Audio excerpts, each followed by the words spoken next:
How does one approach the opposite gender for marriage? This isn't chat up lines, please, Sheikh. MashaAllah. This is actually a very important question because today people complain, and especially the youth, they complain about the fact that how do I get married when I can't speak or I'm not supposed to speak to the opposite gender?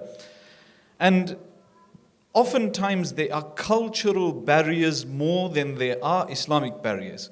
In this country, one of the places where we find the youth see each other or get to know each other are at universities. We're not talking about whether it's ideal to go to university or not.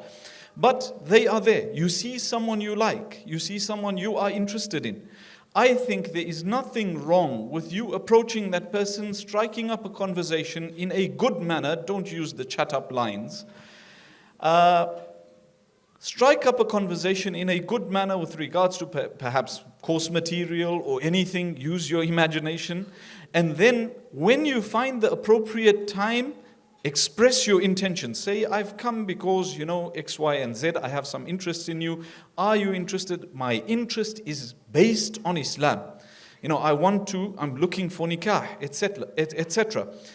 So I don't think there would be anything wrong with you doing that, number one. And I say this because many of us feel that I can't approach a sister or I can't approach a brother. But in reality, the other gender is thinking the same. And they also think, hey, we can't, and there's these cultural taboos, etc. Hold on. If you are doing it in a respectful manner, look at Musa alayhi salatu wassalam, which Mufti mentioned. The story of Musa alayhi salatu wassalam, when he sees the two women, he approaches. He says, قَالَ مَا خَطْبُكُمَا? What is your issue? How can I help you? And the end of that is that they get married. So you have to take these steps. That's not the only way. You can approach the uncles and aunties. There are those uncles and aunties in society that are well known to match people together. Approach them, tell them, I'm looking for marriage. And another barrier is that we think that people know what we are thinking. So we tell two people and we say, I've told people I want to get married. No, go to 100 people. Go to as many people as possible. Trustworthy people, people that are in your circles. Tell them, look, I'm looking to get married. If you know anyone suitable, then suggest. So do your best. And Allah grant him goodness. My father always says, do your best and to Allah leave the rest. Do your best and to Allah leave the rest. As for social media and getting onto DMs, etc., I encourage you not to do this. I discourage you from doing this because you shouldn't slide. They call it sliding into the DMs. Why are you sliding in the first place?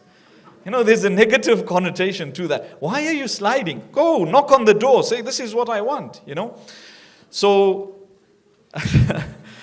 there are apps today out there. I'm not promoting one, but I'm saying there are apps that are monitored by those who are above, those who are higher in authority, etc.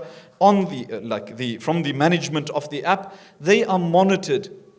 Those are safer options than going on to Instagram and sliding into someone's DM. So if you really must, then Bismillah, use these apps, and may Allah subhanahu wa ta'ala make it easy for you. This is a question that I've received many times and I keep receiving, so it's a very important question. Barakallah feekum. Jazakumullah khair. Can I add one quick thing? Sorry. Of course. I just want to say that perhaps we should involve our parents early on, very early.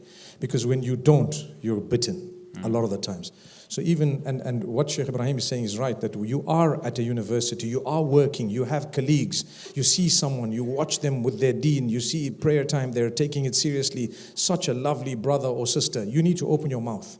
And I would prefer that you actually spoke to, if it's a girl, you can speak to your folks to say, you know what, there's a brother at work, I haven't even spoken to him, but he's really a suitable candidate. Wallahi, if my child came to me with that, I would go and meet the guy.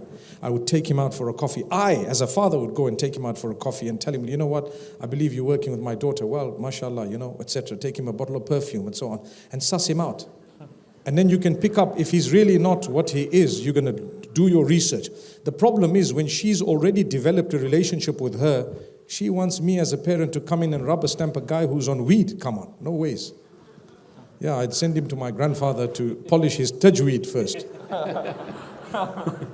MashaAllah. I think if I can respectfully add also, you see any sisters, if there's guys who are interested in you, if they're serious and sincere, they will have no qualms in meeting your wali, in the parents. No, they won't for a moment hesitate. 100%. Because one of the things, look, a guy is wired differently from a girl. And the thinking is different. Everything, is I was going to say weird, but I'm a guy. So I'll tell you what, if you're going to allow them to play with you, wallahi, they will play with you. But if you're going to put your line and your barrier, they're going to respect you. If they're really serious, out of 100, 1 or 2 might be serious. Trust me, the other 99 are players. Sorry. Allah make it easy.